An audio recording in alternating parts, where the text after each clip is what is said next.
Square say Zimbabwe, welcome to our channel, Zoom Confessions and Deep Secrets. Kana kake kutanka kukwepa no channel, please don't forget to subscribe. Kana chungwa karoka subscriber, don't forget to comment and share this video. Nasi Zimbabwe, tawigira inyaya yabulitswa na the former central bank governor wa Gideon Gono, avakabuda achipa response yavo.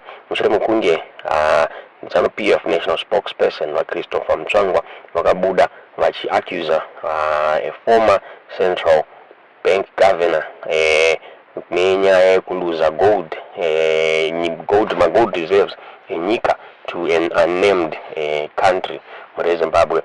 Va Gideon Gono vabuda vachipa response yavo pamusoro penyaya iyi. Vakabuda vachitaurawo vakati, setting the record straight, no gold reserves were ever stolen by anyone during my tenure as RBZ governor under late Robert Mugabe, under late President Robert Gabriel Mugabe. On the recent pronouncements by Honorable Chris Mutsvangwa, falsely alleging that the Reserve Bank of Zimbabwe lost an unspecified quantity of gold to an unnamed Arab country during the tenure of an unnamed governor who served under the late former President Robert Mugabe, put the nation in a state of unnecessary frenzy. If such lies are left unchecked with authentic fact, they could become that little spark that sets alight a war forest at a time when the RBZ and the country at large have more important issues to deal with than waste time attending to veiled fires whose uncontrolled consequences could end up melting whatever confidence the bank is trying to build around itself, the country, and this great nation at large. And how dare we dampen people's spirit at this celebratory hour with blatant lies. Ordinarily, past governments are not supposed to comment publicly on matters current which a sitting governor is capable of dealing with, regardless of which period those matters occurred. However, in this case, I feel the need for the leadership in dealing with this matter so that the ease we do not burden our new governor, Dr. John Mushayavanu, or immediate past governor, Dr. John Mangunja, with an historical matter that I can easily deal with myself without ambiguities or need to look for Sekurundunge, late doyen of traditional healing and forecasting, to return from the world so he can provide spiritual proclamations to something that is not straightforward, simple, if we respect truth, and explainable in plain, non-technical English. If this explanation still proves difficult to understand, I would advocate that we ask His Excellency President E.D. Mnangagwa to set in a commission of inquiry in terms of the Commission of Inquiry Act, Chapter 10, incorporating all interested parties to look into this serious allegation of perfidious proportions and report to nation its findings in simpler language than I would have done here. Ordinarily, too, no governor would want to comment publicly on any matter he or she dealt with while in office, because the official Secret Act, by which binds and prohibits us from commenting on specific documentation received or matters of the state dealt with during our periods in office, is particularly telling of 14 fine or 20 years in jail or both if violated. But I'm risking that, putting the record straight in a matter that cleans the image of the nation's central bank. The third reason I've decided to take the bull by the horns is the ambiguous nature of the allegations, casting aspersions on many disgusted personalities who served as governors under the former president RGM and still carry scars and pride. The national service equals only to a few living souls around during one of the most difficult economic episodes of our country. Their ex-governors' integrities ought to be respected and protected in retirement, as well as those the honorable ministers of finance under whom they served and reported to. It is my duty to set the record straight for their sake as well as mine, so that our new government does not take eyes off the zig ball to go into archives of 18 years ago, searching for files and records for a response to this little fire that has deliberately or inadvertently been started, with checking facts with all concerned. For the record, former governors for the period concerned, which excludes our inaugural independence governor, the late Dr. K. Moyana, are Dr. L. Chumba, part of the sanctions period 2001 to May 2003, acting governor Charles Chikaura, May 2003 to November 2003, acting governor Dr. Cherry Dildiwayo, December 2013 to April 2014, Dr. John Manguja, May 2014 to November 2017.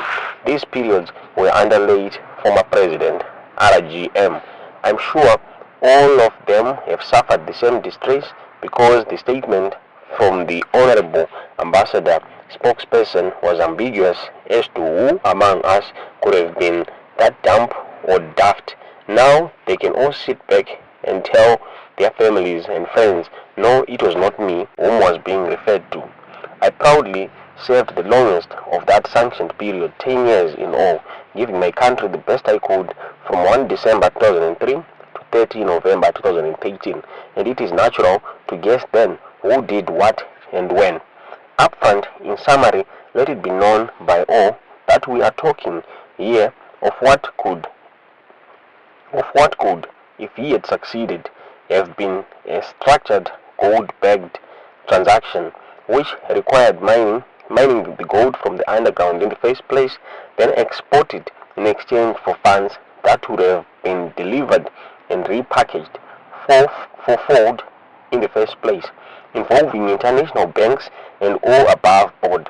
But after the first transaction, amounting to US 5 million deposit, was executed by RBZ, the transaction failed on the other side, and all parties to be envisaged transaction reimbursed each other with no prejudice incurred or suffered by any of the parties to the transaction, and ultimately no gold was mined from underground for further export in terms of the initial agreement, which is now causing a hullabaloo. Jew people who were not part of the RBZ team trying to confuse the nation instead of letting us happily celebrate our 44th Uhuru. One frowns at the timing of the release of such news, even if by any stretch or imagination it was true. We need a little bit of finesse and circumspection in the discharge of our duties when it comes to the dissemination that has potential to harm the reputations of others in our positions as leaders. Please, that's the summary. Here are the details. Background. Managing this economy during the period 2000 and 2017 was not a walk in the park for any governor. The full story is yet to be written about the trials and tribulation of the times, but that is for another day. Some of us got onto the sanctions list in 2001, and so for 23 years we were not as free Zimbabweans as some amongst us. Again, for another day, we will always come out of retirement and defend the country when someone tries to burn it by setting the record straight when necessary.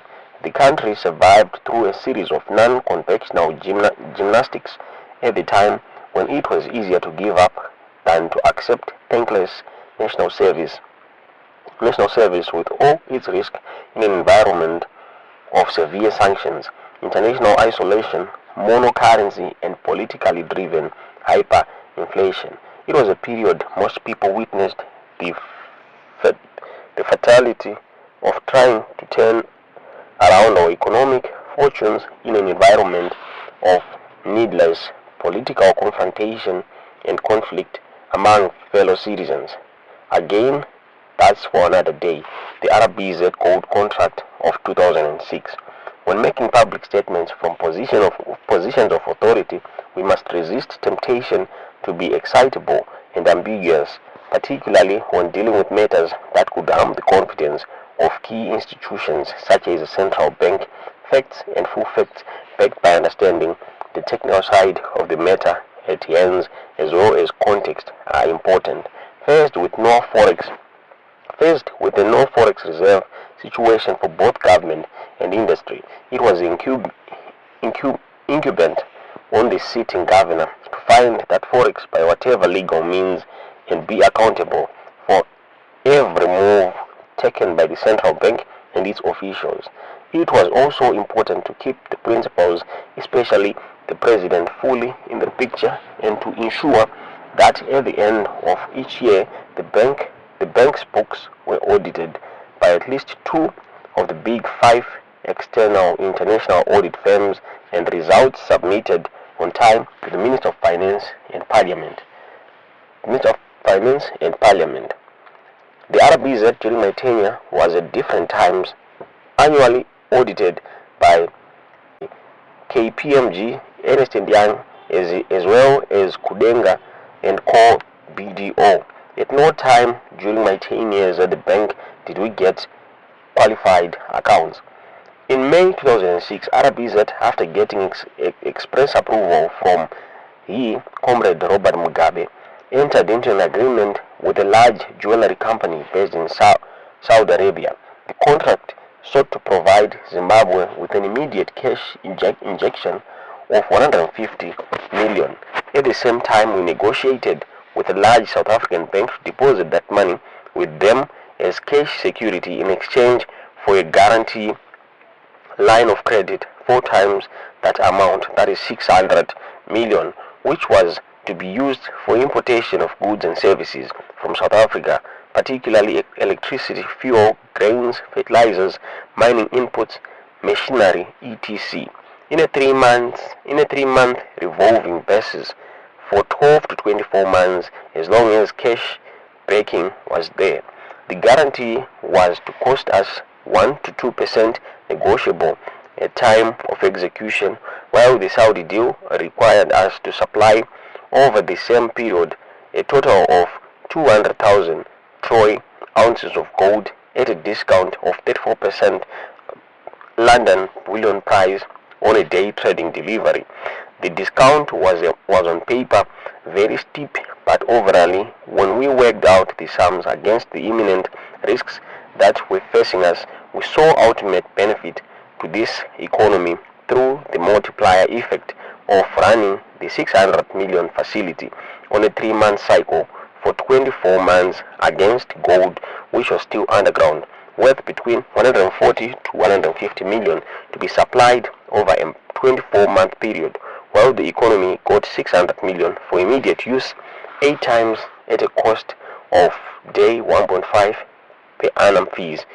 Those are Buddha, she taurwa na Gideon Gono, Bure Zimbabwe, wachichema pamsoro penya yakataurwa na Chris Mutsvangwa Yekuti pakabiwa gold richienda ku Saudi Arabia mwana Zimbabwe.